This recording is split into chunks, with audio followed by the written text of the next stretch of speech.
Today is January 9th. There are actual roster moves to talk about. Some arbitration-eligible players settled and some didn't. Pirates signed a relief pitcher. There's rumors, too. We actually have a full show. You're listening to the Bridge to Buctober podcast.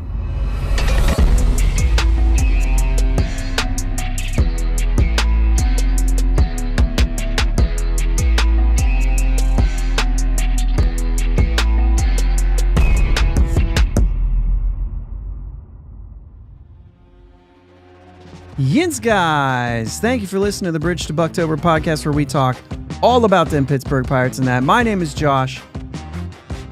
I am joined, as always, by my brother Jake. What's up, Jake? What's going on, man? Let's go, Buccos. Actually doing something in the world. Yeah, this is just an old one. That's all right. It's all right. Pirates signed somebody, arbitration stuff to talk about. There's rumors galore, like actual content tonight, Jake. It's about time. Oh, jeez. Actual content. Bucko Mike coming in hot. We were arguing on Twitter. I never said, for those on audio, the chat just says Arise is better than Nicky G. But listen, I never said he was better. I just said he's overrated. That's all. Listen, yeah. I don't care about your batting average anymore. Like, I'm all the way in, Jake. I don't care about it.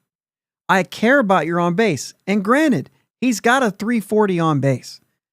It's not, but he's got a 314 average in 24 and a 340 on base. Okay. So it's fine. He gets on base. It certainly gets on base better than Nicky G's 311. But I'm not sure Luis Arise would have made second base on my high school team. He would have been a DH. The guy can't, right. He can't run bases.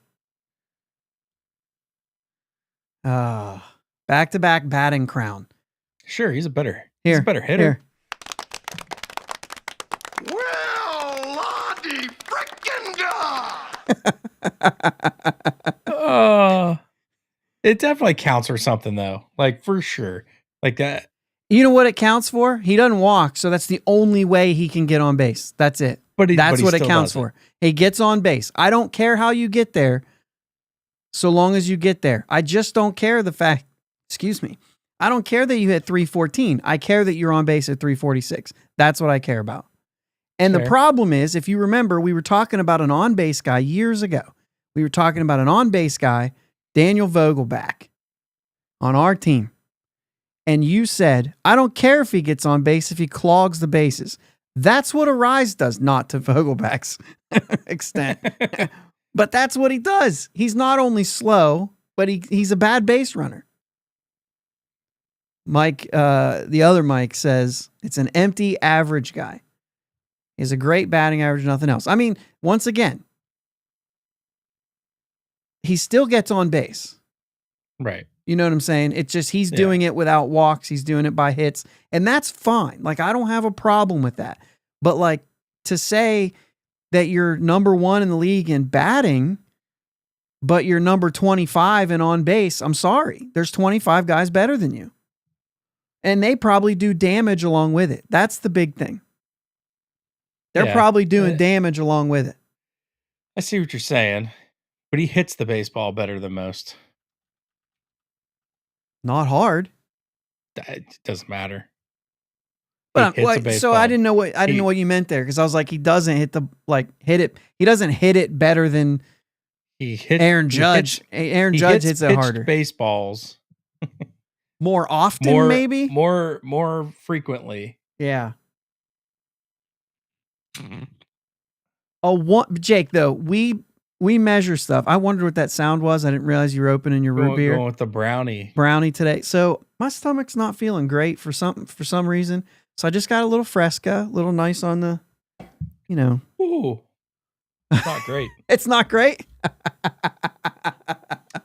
Caramel cream. Caramel. Fruit beer. Caramel. Anyway, this year he had a 106 OPS plus. Like, let's just go there, right? Now, the year before it was 128. Okay. I'm just looking for, I'm just looking for something here.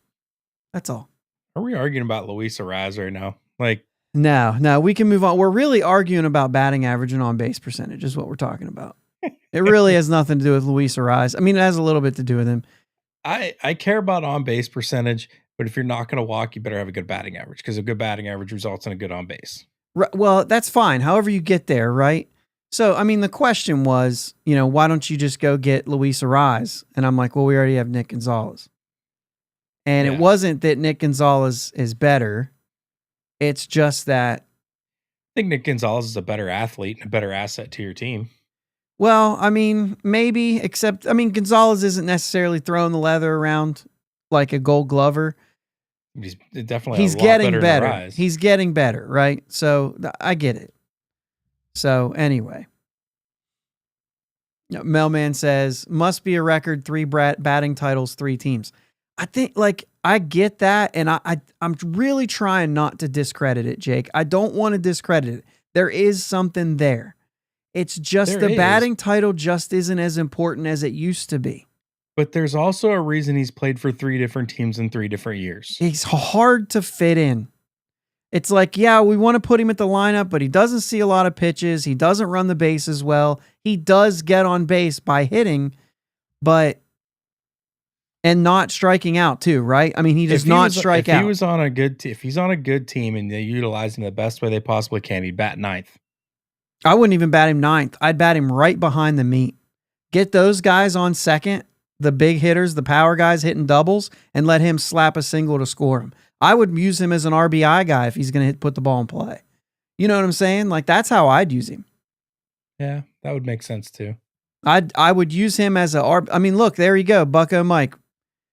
356 with runners in scoring position, 390 OPS. 352 runners in scoring position, 2 out. I'd have this guy hitting 5th or 6th without question. 5th or 6th on my team. And then let's talk about last year. He had 46. He's never had more than 69 RBIs, and that was in 23. I could put this guy 5th, and he has what?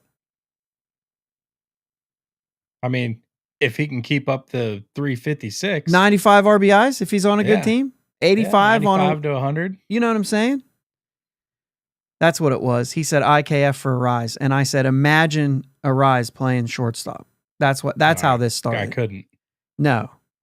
You'd be moving Nicky G to short, Horwitz to second, and Arraez to first. Mm-hmm. Or McCutcheon to second and Arraez at DH. Yeah, 85 RBIs, I'm telling you. No, I'm sorry. He's overrated, but that doesn't mean he's not good. His D is bad. Yeah. It's bad. And it's not even just it's not errors. It's just no range, no instincts. His jump is bad. He hits, and he hits at a very elite level. And so you'll find a place for him. But even the Padres were like, let's try him at first. Because you just can't do it. Yeah. Listen, we can put the stats out there. We know defensive stats are inaccurate. We know that they don't tell the complete story. If a guy just doesn't get to a ball, it's not an error. It's not, it might hurt his range a little bit, but it's not hurting -3 defensive runs. You know what I mean? It's just different. Yeah. It's just different. He's not a good base runner either. So I think there's some stuff. The dude literally hits. And my guess is all the time, because that's the only thing that he has real fine-tuned is hit. Anyway, we gotta stop talking about Luis. This is a Pirates show. We actually have stuff to talk about. Mike, let's get us started off here. Let's talk about the big news of today. Pirates actually spent money on a free agent, whopping $3 million to Caleb Ferguson. I see the sarcasm in there, but it's true. They spent money on a free agent, Jake, and he's a left-handed relief pitcher, maybe. I think they got a steal here. Do you? So you're pumped. I like Ferguson. I like his numbers. He didn't have a great year last year, but you look at him in New York, he was over a 5 ERA, and then they trade him to the Astros, and it's back right to a 3.8. Yeah. And second half definitely better. Yeah. Yep. And it's not even 100% for me. It's not even 100% the second half. It's once he got the heck out of New York. Okay. So now we bring him into another, not another. I mean, Houston's bigger than Pittsburgh, but not by a ton. But you get him to a small market team. I'm excited about him. I'm excited to see what he can bring. Yeah. I mean, but he was good with LA. Mm-hmm. You know what I'm saying? He was good with the Dodgers. And so I don't even think it's small market, big market. The funny thing is he's a left-handed pitcher. I would think that it would be tougher to pitch in Houston than it would be as a lefty going up against, the switch hitters are turning around and you're going to Yankee Stadium, which favors lefties. Yeah. But maybe that has something to do with it. He's facing more lefties. I don't know. But either way, yeah, I mean, it's kind of hard to argue the numbers through and through. I mean, when he was 22 years old, he had a 484. That was it until this year. And it was just bad in New York and then good everywhere else. Good everywhere but the Yankees. Now, New York is different, period. Now, you mentioned big market, and I think that you could even more specify New York, like Yankees, is sometimes tough. Yeah. You know what I'm saying? We might even be talking about that again later in this show. But the thing is like there are guys who just aren't cut out to play in New York. So some guys feed off of it. Yeah. So I looked up a little bit of him on like Fangraphs. Okay. And pitch type, stuff like that. Like he started throwing a sinker last year. Maybe that pitch sucks. Maybe we can, eliminate that sinker out of there. He can go back to throwing the curveball. It doesn't Did even he show stop throwing it in registered. Houston? Or you don't I don't know. It just says 2 teams. It doesn't break it down. But he's go back to throwing the curveball and throw your changeup a little bit. He threw a changeup 3 point. I mean, it's very small, but 3.3%. He hasn't thrown it since 2020. I don't know. It's just interesting that he didn't start throwing a slider until 23, and he mixed in the sinker last year. He canned the curveball for the slider, went back to the curveball. So I don't know. It's just interesting when I'm looking at like what his pitch mix and stuff like that. Yeah. So he's got a fastball, a 4-seam, a cutter, a sinker that must not sink very much. And that's what I'm saying. Or he doesn't, or he wasn't locating it, or you know what I mean. Or yeah. I'm sure. I mean, you could look up the metrics on it and everything, but I obviously have not done even digging the way you have, but just looking kind of at the numbers across the board, and yeah, I mean, he still was striking guys out last year, but he was, maybe walking a little bit more. You know what I mean? Yeah. So yeah, I mean, I don't hate this at all. You need lefties in the pen, and this is I'll say this, a better track record than Wentz. You know what I'm saying? Yeah. And so I don't know. I like it. I like the move. I saw his projections here. He's projected to throw about 53 innings with to a 347 clip. So even projections are still, even the projection algorithms are liking him, which, I mean, you're looking at the stats, we can see that too.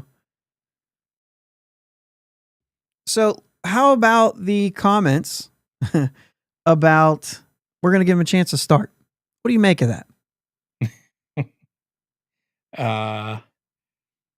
I just don't, I don't get it. I don't know why. Okay.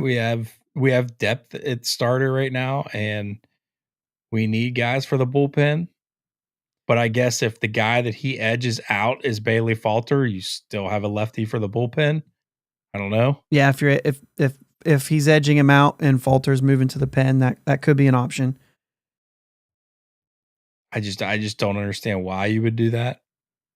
maybe it was to get him Well, to I sign. mean, obviously it would. So that's the thing is, a lot of times it's, hey, I want a chance, and it's like, yeah, we might take a look at you there. We'll give you a shot to stretch out a little bit, and then ultimately let it play out.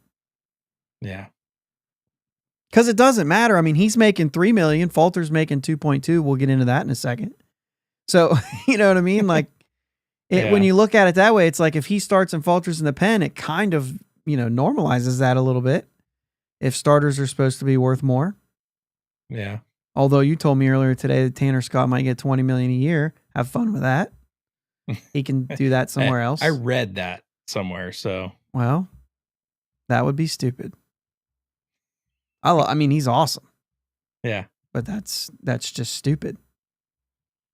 But anyway, we don't need to talk about that one again. Then we definitely don't need to be talking about another former Padre or current Padre.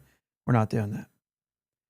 So, yeah, I don't know. I think the starter thing is probably just we want him to sign, so we're going to throw that out there. We're going to give him an opportunity to do this, at least in spring training, take a look at it. Ultimately, maybe it's, hey, if we don't sign relievers, we really need you in the pen. If we can't get another lefty, you're the guy. So that's my next question for you is, if he's the guy, if it's him and Wentz, does that change how you feel about it? Does there need to be another one or does there not? Is there maybe a we'll see in there? We need another one for sure. I don't. This is my fault. I don't know much about Wentz. Every time you say Wentz, all I can think of is Carson. Jake Wentz. Isn't it? I thought it was Joey. You're Joey, maybe. I don't know. Who's Jake Wentz? I don't know any of this stuff. This is bad.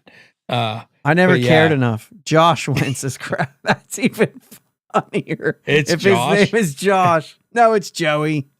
Okay. Bucko and Mike's probably making fun of me in there. It's Joey Wentz. Yeah. Who cares? I'm kidding. Obviously, people care. And you know what? He wasn't terrible when he was with the Pirates. I just don't think he's a guy you want like to rely on. And I'll say that a lot, right? Yeah. There's guys that you can say like, yeah, they could do something. I don't want to rely on them. You know what I mean? I mean, you've also got, didn't we sign Burgh to a minor league deal? So you've got that option that's kind of still sitting there. If you end up with Ferguson and Burgh, if he kind of comes back, then you might have something there. I don't know. I know that there's maybe other guys that are going to be available, whether it's trade or free agent. There's guys that are going to be available. And I think that Ferguson in the 5th, 6th, 7th, maybe matchup 8th inning, I don't hate. I'm just not. Yeah, I think he'll get the ball. Like you said, matchups wise, I think he'll get the ball at times late, but it's not like he's not going to be the 8th inning guy. No. Well, no. I mean, we got, depending on how guys come out here, we got like 4 options for that. Well, Yeah. I guess I'm projecting. We don't have 4 options for that, but I'm projecting a little bit. So, I mean, I guess here's what I'm saying. I'm saying here that, Tim Hill's being brought up a little bit. That's another name that is there. So if you can go out there and get Ferguson and someone of equal or greater, then I feel like you addressed your 2 lefties because they're mostly matchup guys. You know what I'm saying? If you can go out there and you can get your, what do they call them? Loogies or whatever. If you can go out there and you can get those guys, then, I think you can kind of make that happen if maybe you go out and get yourself a Jeff Hoffman, who also will be a guy that they're going to say, we're going to give him a shot in spring training to start. Right. You know what I mean? Maybe they're not. Maybe that's what he's waiting on. I don't know. I haven't heard anything on that for a long time. Really on him at all. I haven't heard his name. Yeah, I haven't heard his name much at all. So I think the relief pitcher market might come down to, once Tanner Scott goes somewhere, then you'll start seeing more guys going. I don't know. Yeah. Yeah, who else is out there? Isn't there another one that's out there that another reliever?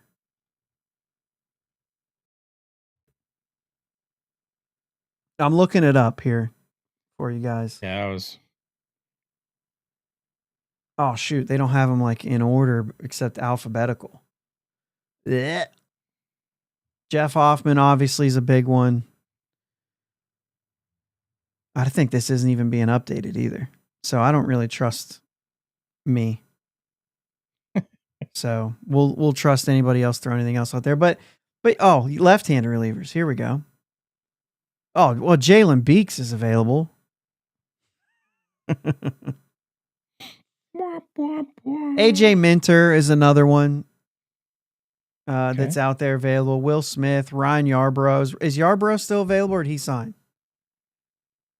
I feel like he signed. Not sure. Well, there you go. Not sure. I don't know either. Anyway, Estevez, somebody said. So, yeah, I mean, there's guys out there. And there's still a way to add a second lefty to this bullpen and still feel all right about what they've done. They don't have to land Tanner Scott or bust. Right. And yeah. Chapman's already signed, so you're not worried about that. We've even had, Dave White even said I'd rather have him at $3 million than Chapman at 10. And Chapman made 11, didn't he, this year? So it's even a little more. But yeah, I think this is a good move. But I like it. But it requires another one. It's kind of like the Horwitz deal a little bit. Hey, the player alone I like, but I like it more if it's paired with another one. You know what I mean? Yeah. Yeah. So, all right, let's go into the arbitration stuff now. We said we were kind of, say something about Bailey Falter. Or no, I don't remember who I said. That was later. Anyway, Bailey Falter. 1-year deal, $2.2 million. And I've seen some comments too. He was projected at $2.8 million. And so, the comments always come in. Oh yeah, of course they signed him for those projections are made by MLB Trade Rumors. They don't really have a basis. They're just like, this is what I think he'll make. Yeah. So 2.2 and 2.6 or 2.8 is the same number to me. Like when I'm looking at just projections like that, it's like, wow, you did a great job. Colin Holderman, $1.5 million. He was projected at 1.4, right there. Joey Bart, $1.8 million, signed for 1.75. He's right there in line with everything. And these are ones that the players are agreeing to, meaning they didn't disagree. They didn't have to go to a hearing. The players are like, yeah, I think that makes sense. David Bednar, $5.9 million instead of the projected $6.6 million. We talked about this, Jake. This is exactly what I said early in the offseason. I said I'll sign for between $5.5 and $6 million, and it'll be worth that. There we go. Yeah. Is that all of them? That's all 4 of them. The 2 that are going to an arbitration hearing that did not see eye to eye, Johan Oviedo, who was projected at $1.5 million. We don't know the numbers. I don't think. Do we ever know the numbers? I don't think we ever do. They haven't submitted them yet. Well, they would have had to. You're right. They don't submit them. Yeah, they should have submitted those today, right? In this process? I don't think so. Okay. I thought it was, but maybe not. And Dennis Santana. They have a chance to negotiate, and then if they don't come to an agreement, then both sides split. They each send their numbers separately. Right, but that was this. Let me check. Yes. So today was the day they exchanged the numbers. So this is the teams in the club or the players in the club getting together and figuring it out. And otherwise, this is the day you submit your number, team submits their number. If you can't come to an agreement, and they still could come to an agreement, but the salary arbitration period starts on January 27th, goes till the 14th. They schedule the hearings and they do it that way. So essentially, you could still come to an agreement, I think, between now and then. If you get to the arbitration, then you do. So Melman says that guy does that at MLB Trade Rumors is pretty good. Dude, Very good. I mean, these numbers are so close to what they end up getting. Like, that's what I'm saying. Like 1.8 to 1.75, like that's crazy. 1.4 to 1.5, even 2.8 to 2.2 is very close when you're talking about like just projecting things like this. 6.6 to 5.9, really not that far away either. Right. You know what I mean? So yeah, seriously, he does a great job. And Melman, that's a good point. Pirates are a file and trial team. So at this point, they probably won't negotiate. This is what they've, there's a lot of teams that just, once they file, they go to the trial and that's it. They don't work from here. So you are right. It is possible they can do that, but typical practice of the Pirates is, you are correct. They are usually going to do that. So good call out there. Cause I say these things, but it's a good call out. Talking Pirates specific. I would, if it was me. Yeah. I'd still negotiate. I would try my hardest not to go into that room. Right. It gets nasty in that room, I've heard. I would try my hardest. Mike says, I guarantee the Pirates told Bednar that will get you close to 6, but you're not getting 6.6. If that's an issue, we're going to look to trade you. Yeah, I don't know. It's hard to tell what happens in that room. Once again, I don't think the Pirates or the player, I don't think they're going out to MLB trade rumors to look and see what that number is. I think they come to the table and they say, this is what we're thinking. He says, this is what we're thinking. If they're close, they work it out. If they're not, they file. You know what I'm saying? And so I don't know that they're going out to MLB trade rumors and looking at what somebody's estimate is. Right. Maybe they are. Maybe the players are. I would find it very hard to believe that the teams are doing that. Right. Yeah. So, but if you're at 6.6 and 5.9, well, they wouldn't have been a 5.9, right? If you're at 6.6 and 5.5, I feel like you could come to an agreement somewhere. Yeah. You know what I mean? So, Melman says, once they cross this point, the only way to avoid it is a multi-year contract. Okay. I could still see that happening. Yeah. I could still see that happening, specifically Bednar. I don't think I see that happening. Maybe Holderman, but maybe Holderman. Yeah, but he's signed. Well, so did Bednar. Oh, no, that's right. You're saying, I'm sorry. Yeah. I'm going the other way. Oviedo or Santana? No, that's not happening. Let that play out. It's not going to be other. Yeah. All right. Enough on that. Any thoughts there? Not really. It's just, that's kind of things that were to be expected. I feel like I don't feel like there was any surprises. Actually, I am a little bit surprised on Johan Oviedo. Yeah. Because it is usually par for the course when you miss a whole year just to take what you had the year before. Right. So I don't know. I don't know what that is. Well, but that's not going to happen because this is his first ARB year. No, it couldn't be. Oh yeah, it probably is. It probably is. He's only had 2 years in his third year that he spent on the IL. So this is his first arbitration year. So he's not going to take what he made pre-ARB. Yeah, and maybe they were trying to get him to. I don't know. Yeah, I hope not. They're going to make him mad. So, yeah, I mean, it can't be that much less than.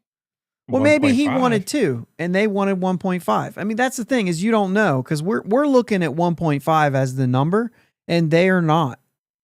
They're coming up with their own number. You know what I mean? And so we can't start with that and assume in our heads we can say where. But if he wants 2, he's crazy. He was hurt whole year.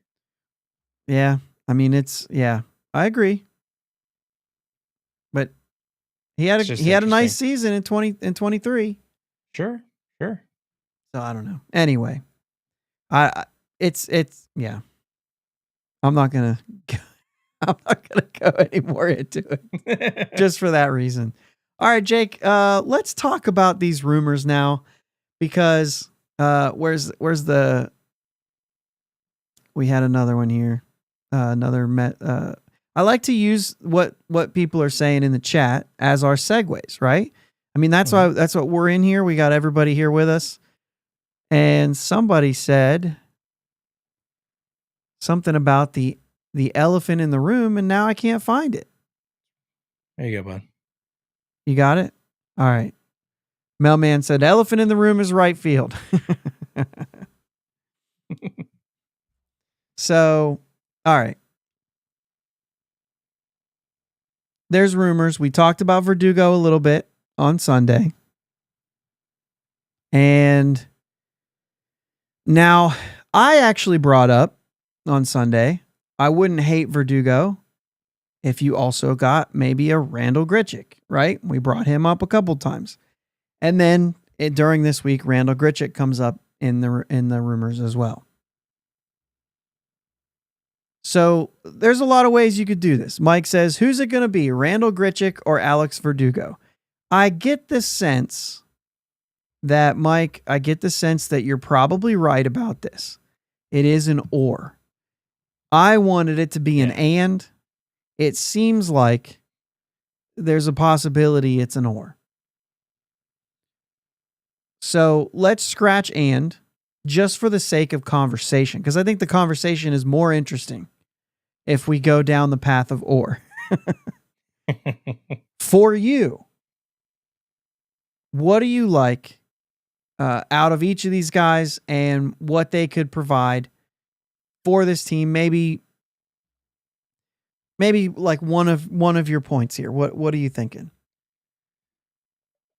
So it's hard because I kind of went down a little bit of a dive on Ferguson. I haven't done it on them two guys yet.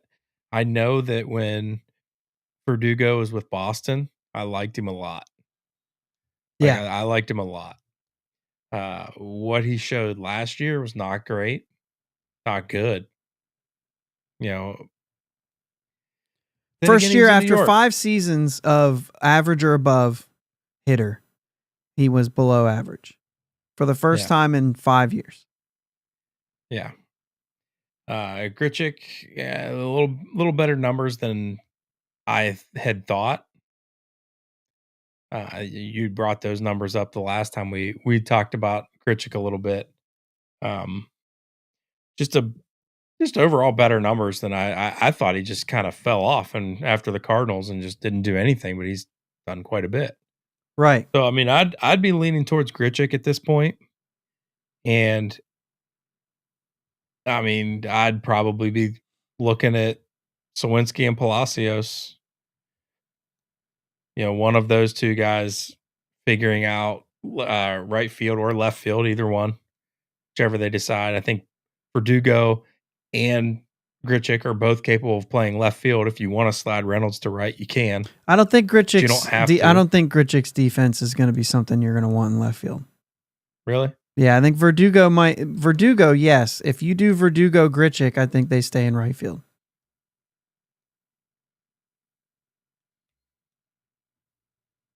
And then I thought Grichuk was good. No, I think there's an arm there, and I think that's about it.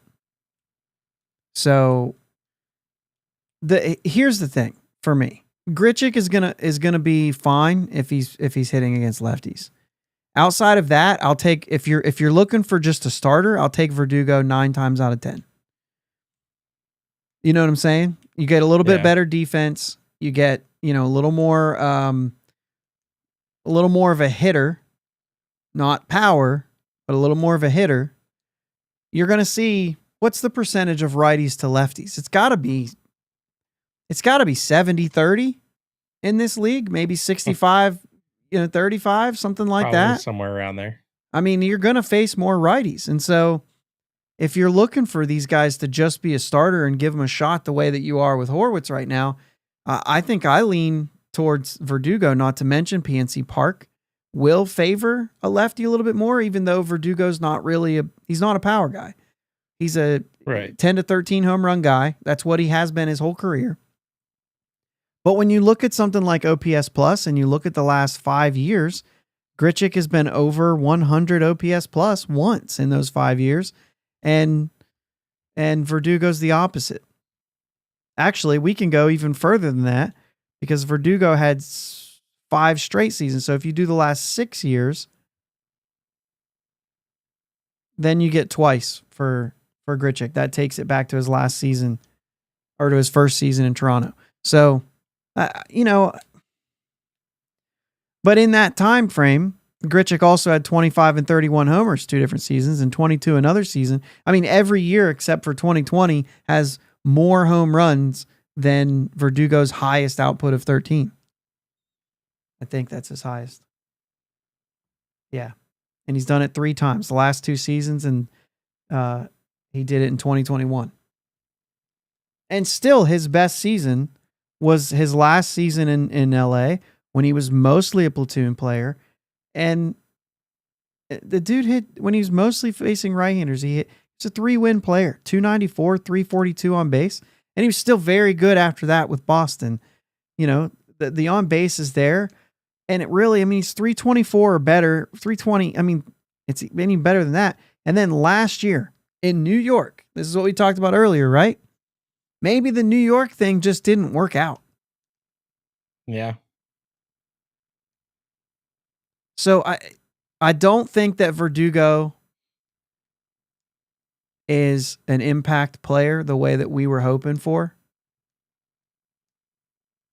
But I could see it. And here's another thing. There's a bunch of teams in on Verdugo. Astros and Angels were just added to the list. Mets were talked about before that. Another team before that. I can't remember who that other team is. I don't know if it's Toronto or Boston again. I can't remember who it was. I don't think it was Boston. Either way, there's other teams. Tigers, maybe? Is that what you said? Yeah. Yeah, maybe.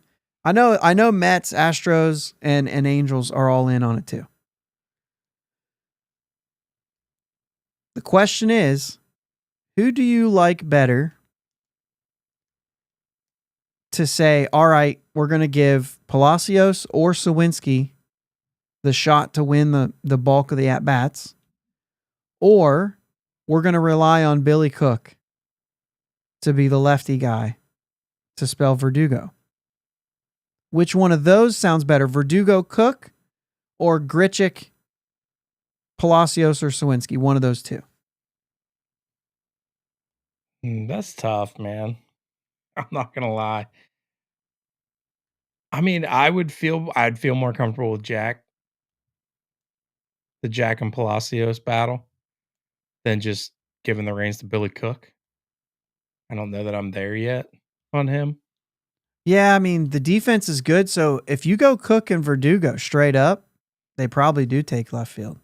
Cook was fantastic in left field and what we saw from him. And the ability to play some. I think he's got a good shot at the roster. He has the ability to play a little bit of center field as well, which is something you're not going to get from like a Nick York. You know what I'm saying? If I'm let me try to say how I word this. If I'm less of like analyzing the situation and more of a fan, then I want Grichuk Jack, because I really want Jack to come back. We want those home runs. Right. That's your biggest of all these scenarios.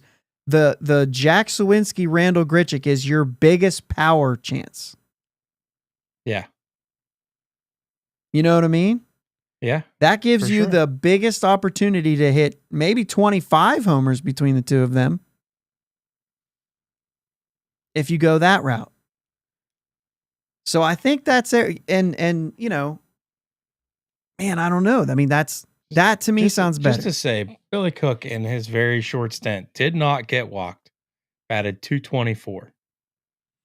I get that. I have not. He's not a guy that I'm ready to roll out in 25 and be like, yeah, this is our platoon guy. This is going to be a guy moving forward. Now, he could come up at some point next year and do really well. But I'm still not comfortable. I'd rather try to get somebody else who's a little more proven for this year. I get that. I do think Billy Cook has a better route to the 26-man roster than somebody like Nick York. And that's fair. And that's what I'm saying. Like, I'm not saying that but I'm not going in with him as one of my guys. Like, Yeah. he's kind of an extra. He can play a little bit of corner infield. He can play corner outfield. Maybe He a can little play bit of all center. the outfield. Yeah, he can Yeah. play all the outfield. Yeah. I don't know. But my biggest thing right now is let's quit. Like with the Grichuk and the Verdugo. Just go get what's his Profar. name? Profar. Like I'm over it. Yeah. Like, go sign Profar. No one else is even talking about him. Like, I don't know how this is missing. I don't know if maybe there's an underlying issue why people aren't talking about him. And if that's the case, then that's just me not being in the know. But when I'm looking at the paper, I would love to have Profar out there in left field. Yeah. Yeah, I think I would lean I think I would lean Grichuk if I'm listen, I'm not down in your rant. I appreciate that. I'm just saying that, if I'm looking at the situation, I think I'm leaning Grichuk because of the fact that there are more options internal to go for that. But I also just don't I don't love the reliance on that. And because the thing is those two players, speaking of Sawinski and Palacios, like if Sawinski goes back to 23 Jack Sawinski, he's streaky, yes. We're expecting more maturity. And so you hope to get some of that out. But that's 26 home runs. Those are very real. You can't fake 26 home runs. Those are very real home runs. He has power potential. If he removes the streaks, he's a 30 homer guy. I'll take the strikeouts. I will. I'm okay with that. Yeah. Palacios is a different player. You're not going to get that power output, but there's an energy level. If he wins the job, he's playing well. I want to say it that way, right? Yeah. And that's the thing we have to understand. Like, if he wins the job, he's not going to be the same Palacios that's maybe been out there at different times. Same with Jack. It's not going to be 2024 version of Jack. The question is, if both of them come in as 2024 versions of themselves, we might be in trouble. And I don't think the same way on the other side, that if you get Verdugo and you say, all right, Billy Cook's the guy that's going to handle lefties. And it is your scenario where you do rely on him. You're also relying on him for, what we say, 30, 35% of the at-bats. You know what I'm saying? Like, he is Connor Joe with better defense. Yeah. And so, like, could you trust that? Yeah, small sample kind of guy. I could trust that. I get that, but we need to upgrade. I get from it. Connor Joe. No. I think if Connor like, Joe just played against lefties, he would have been great for us. We relied on him too much against all. You know what I'm saying? And he was good. Fair. He was good for some months, and then he was exposed. If you didn't overexpose Connor Joe, he would have been a fine player for the Pirates. You know what I mean? The problem is we didn't have the other side of the ball that did anything to actually allow him to be the best version of himself. Yeah. So, I get that. I'm going to check some of the chats here because, we've got a lot of things here that I haven't been paying attention to. Dave White says, I'd rather have Hayes than either one of these. Ah, man, I don't know about that one. And he's talking about Austin Hayes. Yeah. I don't know about that one. Austin Hayes is another guy that I just need to see be able to do it again.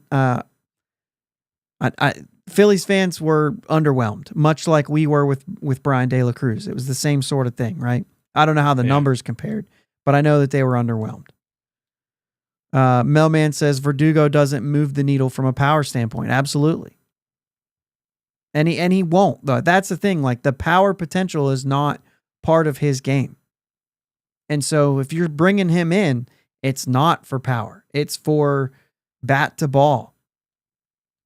Right? And a little bit of defensive upside. Right. Bucko Mike likes the Jack Grichuk in right field. Jack Grichuk. Or Randall Sawinski. That's our right fielder. Dave White says Billy Cook might be better than either of these guys. See, I think there's a lot on Billy Cook here. Matter of fact, I'll say this. SteelCityPirates.com. Corey just did an article on Billy Cook. And I started reading it. I haven't finished it. So I don't want to say too much about what he's saying because I haven't finished it. But according to the conversation, like after he started looking more into it, he got more into him. Yeah. And he's excited about him. So worth a read. Go to SteelCityPirates.com. Read the article about Billy Cook being an option. And maybe some of the numbers and stuff that he brings up might impact your opinion on him if you go there. So Bucko Mike says Grichuk +1 in right field, +2 defensive run saved in left field. So maybe I'm wrong about that. Maybe there is a little bit of upside. Once again, that's just a defensive run saved statistic. It helps, but it doesn't tell the whole story. At least it's not bad. Right. So outfield especially, man, it's got to be so hard. Yeah. I mean, you get... Harold Reynolds was going on a rant about that today. I was watching Hot Stove. He's like, so if I'm playing the outfield and the bases are loaded and I jump up and rob a home run, do I get 4 defensive runs saved for that? No, you don't. No. Yeah, and there's also outs above average, which I was trying to think here. Does outs above average actually is it actually a little more accurate in the outfield and defensive runs saved in the infield or something like that? I don't remember. There was something. The problem is the defensive metrics are so all over the place right now. There's just no way to really get there. I mean, Brian Reynolds is not the worst outfielder in baseball. No. He's literally not. So, but the numbers say he's close. And he's just not. Like Juan Soto, way worse. I mean, it's not even close. It is hilarious to watch him play the outfield. It's so bad. And I can remember like a few plays for Reynolds where I was like, that's a bad route, dude. And you get drilled for that. But like, I see it happen. He has bad routes, bad reads. Sure. But it's not every play. No. I think he's below average, really nice but he's not terrible. And he does make some nice plays. He's not slow either. So he's getting to the ball. The thing is left field's, it's difficult at PNC Park. Some guys are good with what it is, and some guys struggle with it. I don't know. He's had some he's struggled with.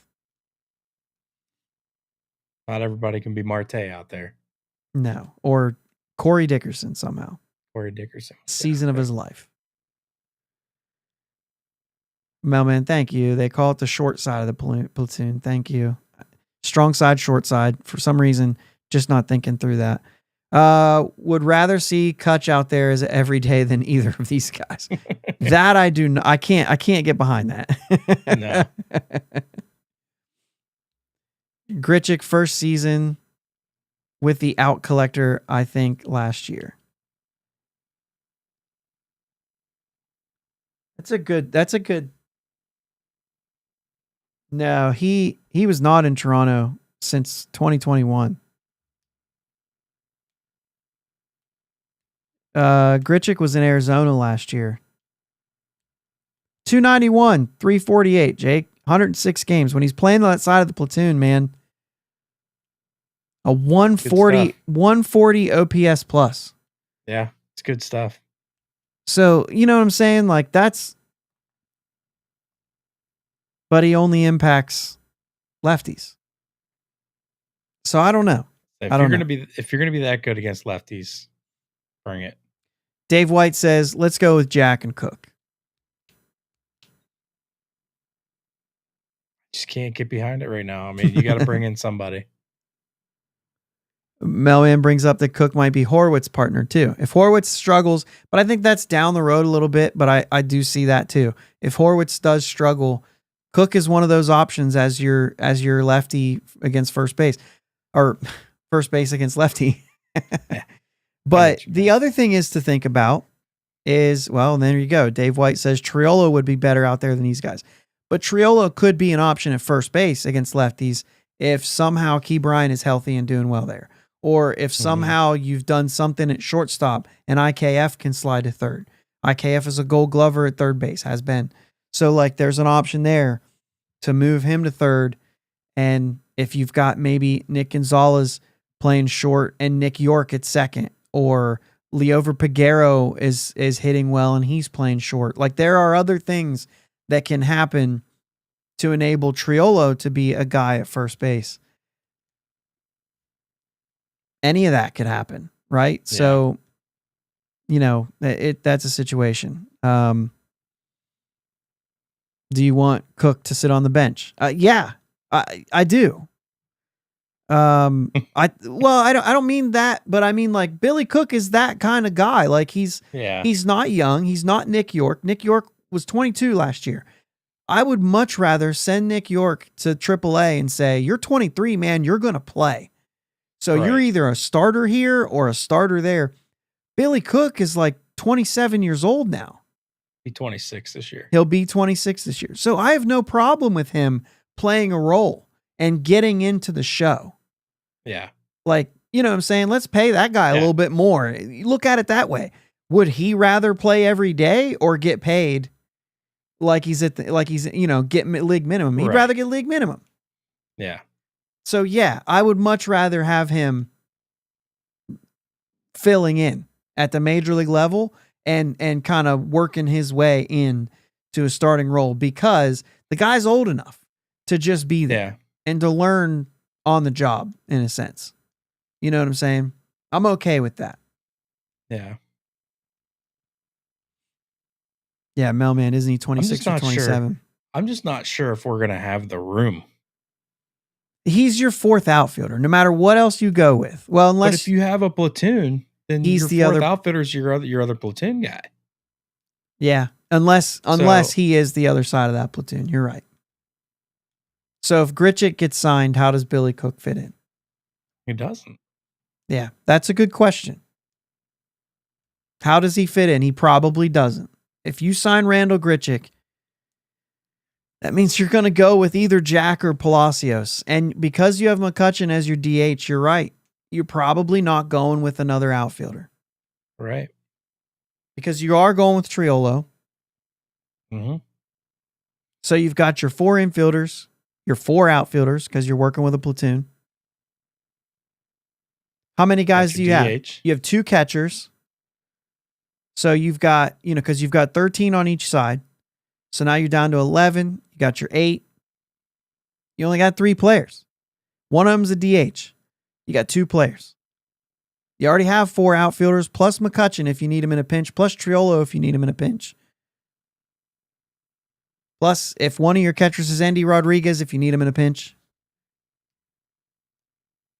So you've got options there. So you're going to run.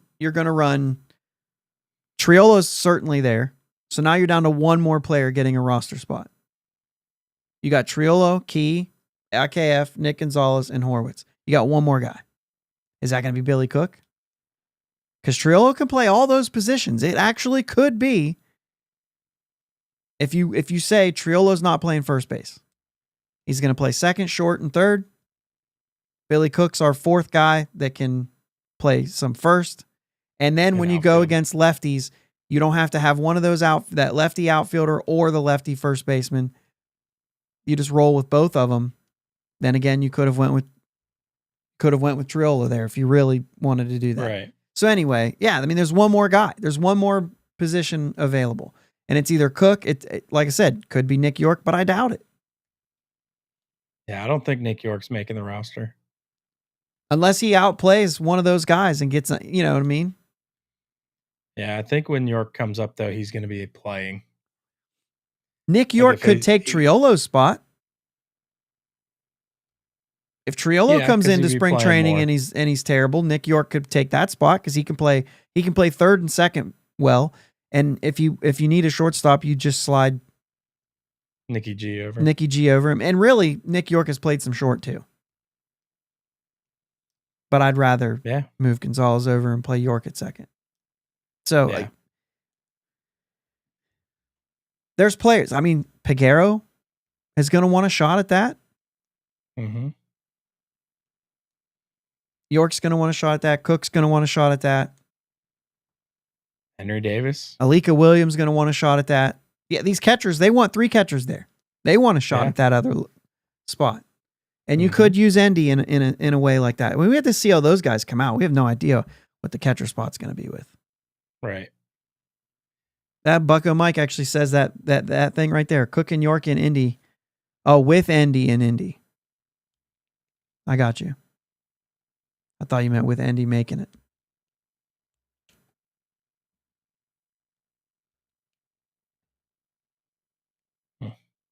Yeah, I mean, I don't know. I think if I had to choose between Verdugo and Grichuk, I'm leaning towards Grichuk. Yeah, Bucko Mike, bat to ball Verdugo equals 224. He's never at 224 in his career other than his first season. Has never hit that low. So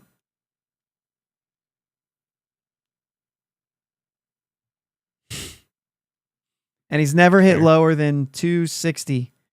I'll get 264. I mean, even his year where he was 260, he played 37 games. So with more than 100 at bats, he's never hit lower than 264 outside of New York City. I'm not saying go after him. I'm just saying like we're throwing numbers out there and making him look worse than he actually is. He's not.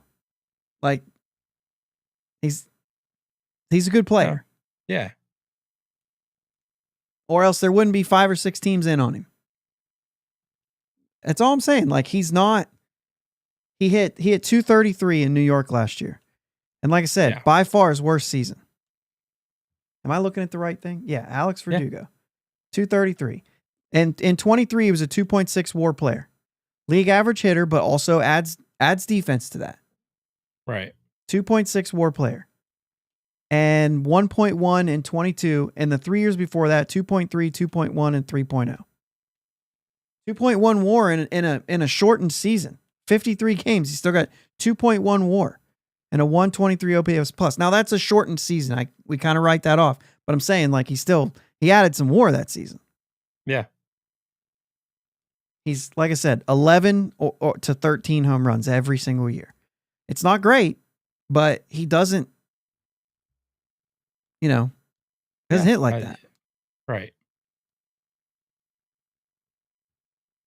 So I'm not even on the Verdugo train here. I think if I'm only signing one, it's probably Grichuk. Yeah. But Verdugo's not a bad player.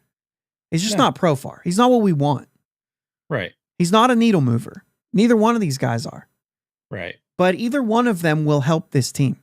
However, if you get the Jack that we would all love to see in Pittsburgh and Grichuk has a platoon, you're looking at a 25 homer position. Platoon. Yep. 25 to, maybe 30. 28. Yeah, maybe 30. Like I said, if Jack's winning the job, he's playing well. You could get 10 from Grichuk and 20 from Jack. Yeah, you could. Yeah, and Melman says, truthfully, I'd prefer somebody better than either one of these guys. And that's fair. But you have to, when you look at it. Like we do too. We would too. Right. But I'm saying, and we kind of talked about this a little bit. When you look at a platoon situation, if you combine the two players, like you have a good player. Mm-hmm. It just depends on, if you get Grichuk, it depends on what you're going to get from Palacios or Jack. And as much as I love Jack and want to see that power work out and want to see Matt Haig fix what Andy Haynes broke, I have to know that it's going to be there. Right. And it's that Melman says, like, you can't count on Jack right now. And that's fair. But I'm also hoping for the best. I'm also going to be a fan. But I agree with you. Or Palacios has to step up. Or you throw away the power potential and you go with Grichuk and Billy Cook. And you say we're going to get 15 homers out of right field. Yeah. And we're going to platoon and if you get a bounce back from Verdugo, which by the way, outside of the New York City, and I don't even want to say Yankees. I want to say outside of New York City. I don't care what their stadium looks like. I don't care what the fence line is. I don't care if it favors lefties. By the way, it favors lefties who hit fly balls. I don't care about any of that. Sometimes it's not about the playing surface. Sometimes it's not about what stadium you're playing at. Sometimes it's about that's a different place to play. Yeah. Yeah. And for some people, it just doesn't work. Yeah. And you're saying that about Caleb Ferguson. You can say it about Alex Verdugo. Absolutely. He can go somewhere else where it's not New York City, and he could perform. If he performs his career average, he's just a good player. Yeah. He's a OPS plus of over 100 or right at 100, as well as in 23, which was still his lowest performance. It was his only year in Boston that he didn't hit at least 280. Like, that's what we're looking at here. He had a 324 on base. His first and second year, it was 367 and 351. Granted, one of those years was that shortened season. So take that as you will. And then a 280, 328 with a 102 OPS plus, and then the 264, still 324. He's never struck out 100 times in a season not ever. Not even last year. He's never struck out 100 times in a season, which seems to be where you start in Major League Baseball these days. Right. You know what I mean? Yeah. But he hasn't done that not one time in his career.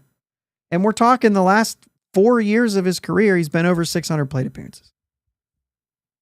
Not platooning. So right. I'm just saying, like, I'm not pushing the envelope here to say we got to go get Verdugo. But if they do, he's just not a bad player. Right. We had negative WAR in right field last year. And in his worst season, it was a 0.8, which is positive. So it's kind of easy to upgrade right field this year. It's really easy. Yeah, it was bad last year. This would be a huge upgrade, even though it's still not what you want. But if he's a platoon player, you could get better than if he just comes back to, okay, he's going to be a 1 or 2 WAR player. As a platoon player, maybe he sits 2 to 3. And then if you have that spelled with, like I said, if you went out and got Verdugo and Grichuk, I'm actually like, yeah, you did it. You improved the position. You're gonna have 4 to 5 WAR out of right field. Yeah. That's all I'm saying. Like, you look at the numbers and you're saying, like, man, they're not going to do that though. They're not going to sign them both because that's what we would say would do it. Yeah. They're not going to get Profar, which would do it. And by the way, if you're going to get Verdugo and Grichuk, you should have just got Profar. You should have just got the one guy to do it. Yeah. You know what I'm saying? Yeah. You don't need that. I feel like the longer it plays out too, the cheaper his price tag goes. Randall Grichuk as a part-time player had 2.2 WAR last year. Now maybe that's high. It is Arizona. It's probably not going to get there. If he can give you 1.5 and you can get 2 WAR from Verdugo, maybe even 1.5. Maybe you go 4, 5. Maybe 5 is probably like both of them were excellent. So temper that a little bit to maybe 3.5, 4 WAR out of right field. Like, that's a huge upgrade from last year. Yeah. It could be better. I'm not saying that, but they're not going to get both those guys anyway. No. They're just not going to do it. Knowing who they're interested in and the fact that they're not talking to Profar means they won't get both those guys on both sides. Right.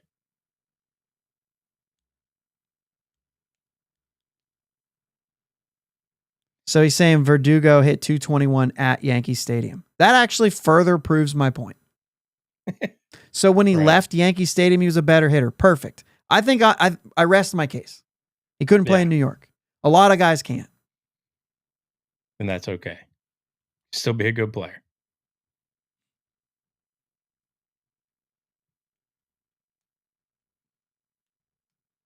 Verdugo at PNC. What do we got here? 6 for 14 with 3 doubles, 3 RBIs. A 1 OPS at PNC lifetime. Okay. 6 for 14. Right. I mean, it's 6 for 14. Mailman, no Santander with a laughing face. Yeah. Yeah, I think it's pretty safe to say we're going no Santander here. That's not going to happen. There's a little bit of pain in that laughter, isn't there? A little bit. Yeah. Mailman says he was hitting off Pirates pitchers. I always think that is interesting because it's very true. Yeah. But also, they're still major league pitchers. And if you're hitting them, you're hitting them. But it's 14 at bats. We can probably rest. We can probably put that one down for a second. But the point is, 220 in New York City. Yeah. I think that proves everything you want. Yeah. So 233 hitter overall means he was doing fine on the road. Right. So if he comes to Pittsburgh, he probably does fine. Listen, at the end of the day, I wouldn't be mad at either one of these two. Yeah. I think I'd be just a little bit happier about Grichuk, but I think I have more nerves around it. I think your ceiling's higher when you get Grichuk, but I think your floor might be lower. Just insane because the other side of that platoon is going to carry most of the weight. And if Jack or Palacios if Palacios doesn't click on all cylinders, and if Jack doesn't go back to Jack or better, if he plays again like 2024 Jack, and he's just struggling to figure it out, first off, he might have to figure it out for another team. Yeah. But also, that's going to carry most of the weight. And if it doesn't, then yeah, Grichuk can be fine. But do you then turn Grichuk into what Connor Joe was? And do you just get some of that because now he's a full-time player? Right. You know what I'm saying?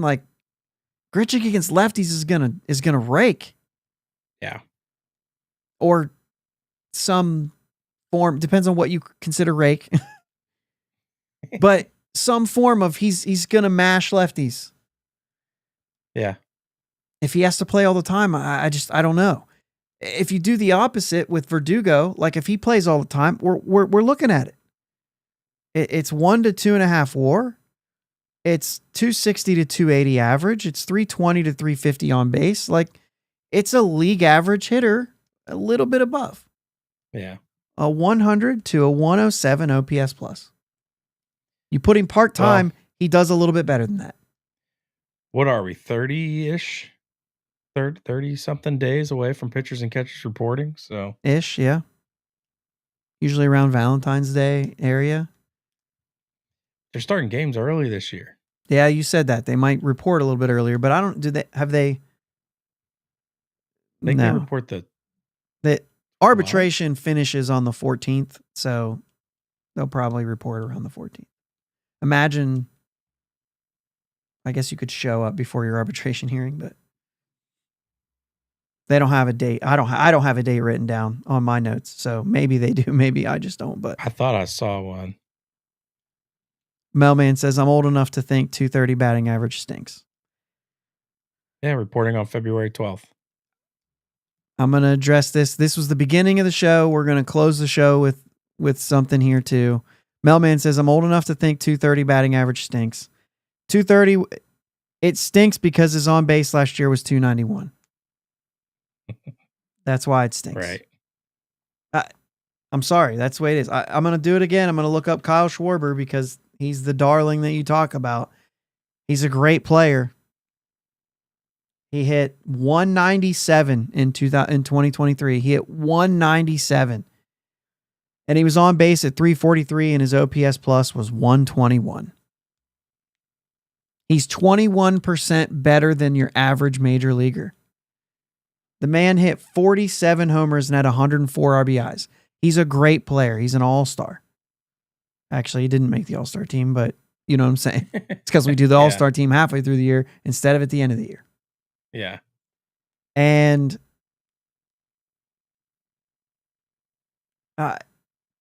he led the league in strikeouts. He had 343 on base. He's a good player.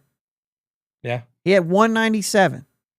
So, yeah, I mean, last year he had 366 on base because he hit 248. And I remember when 248 stunk. But the point is, I mean, he hit better, right? So his on base went up 20 points too. Yeah. But 233 stinks if it's paired with a 291 on base. If it's paired with 330 on base, I'm kind of like, he's all right.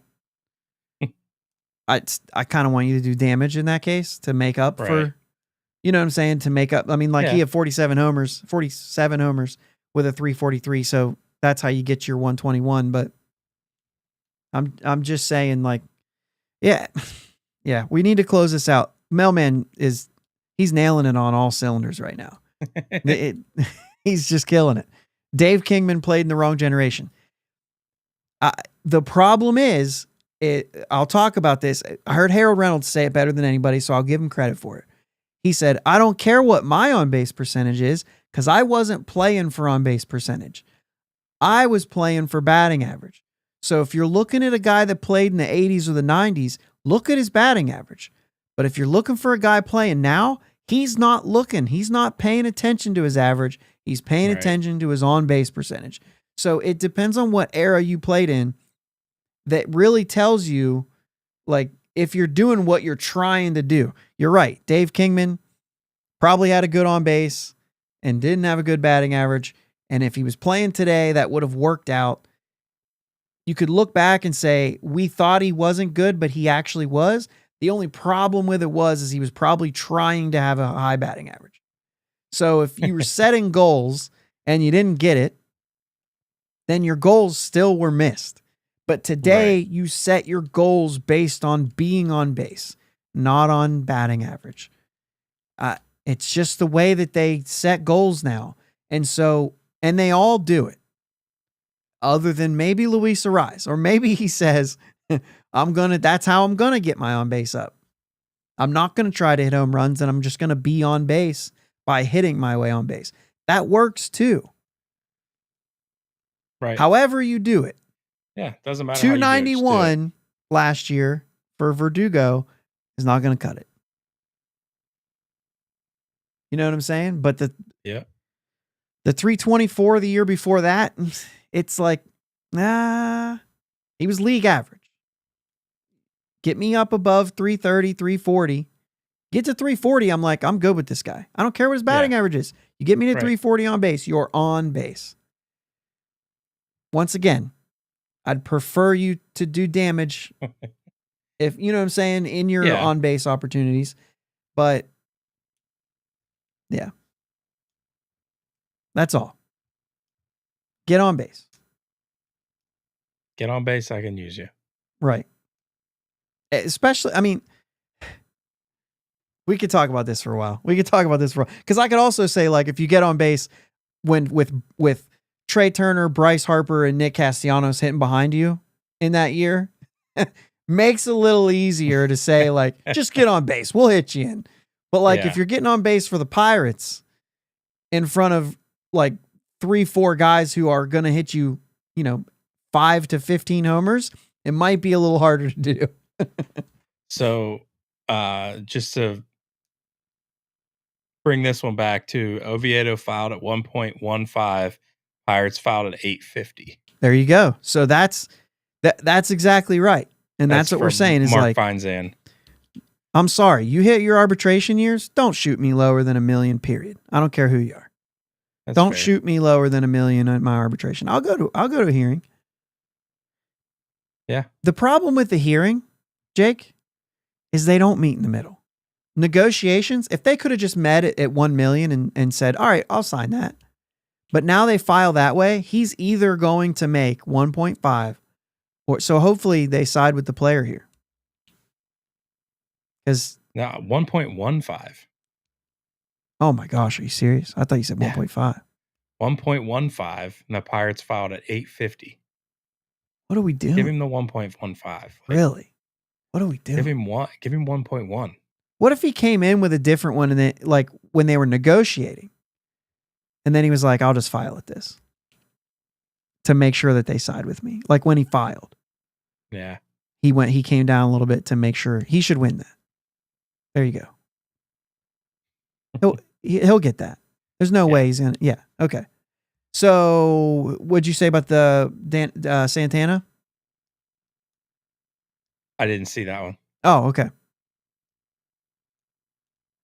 I think I'd feel better giving Oviedo more than Santana.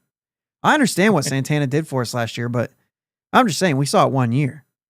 Yeah. I'm not convinced that Santana's going to be what Santana was last year. You know what I'm saying? Yeah. I'm not convinced yet. Now, I'd love to see it, but I'm not convinced yet. Here it is. Santana filed at 2.1 million. The Pirates filed at 1.4. Wow.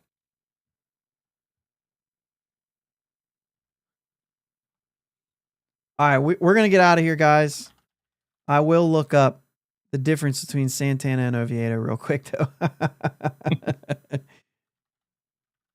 Because I'm just saying, I know Oviedo's was 2 years ago, but you're going to compare a 2.1 WAR season from Oviedo against a 1.3 out of the bullpen.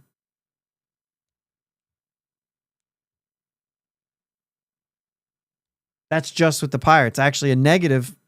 Can we talk about the Yankees again? A negative 0.4 for Santana in New York comes to Pittsburgh 1.3. A 1.3 whip in New York, a 0.925 in Pittsburgh. Some guys don't like pitching in New York. Some guys don't like being in New York, hitting in New York. But I don't know, man. When you look at Oviedo, I mean, it's hard to look at those numbers, right? Because a starter versus a reliever is going to be entirely different. Yeah. It's a different 177 innings. And then none last year. But 0 last year. That's fair, but I'm just saying, if you're looking for value, I mean, I just got to see Santana do a little bit more. Oviedo's also younger. He's been around. He's not been doing what we saw. He's never duplicated that in any part of any season. Right. 28 years old, comes out and has the best 39 games of his life. And we're just going to be like, he's an 8th inning guy. Well, I mean, not that money says 8th inning guy, but I've heard people say like he's better than Holderman and Majinski. And I'm just like, I don't know that we know that yet. Yeah. I don't know that we know that yet. So I don't know. All right, man. Let's get out of here. Let's play some music. How's this game going? 24-24. It's epic. Last 2 minutes in the game. If you're not watching Notre Dame, Penn State, turn it on. I've been looking over every time I looked over. Since we've been doing this, they've been tied. 10-10, whatever, I mean, they've been tied. Yeah. What a great game. Yeah. Hey, we had stuff to talk about tonight. You're like trying to rush me out of here. We're an hour and 20 minutes in, man. Let's go, Bucks. Thanks for listening to my dad and Uncle Jake on the Bridge to Buctober podcast. Follow them on Twitter, Facebook, and Instagram at Bridge2Buctober. Don't forget to subscribe so you know when new episodes are released. Clear the deck, cannonball coming, and let's go Bucks.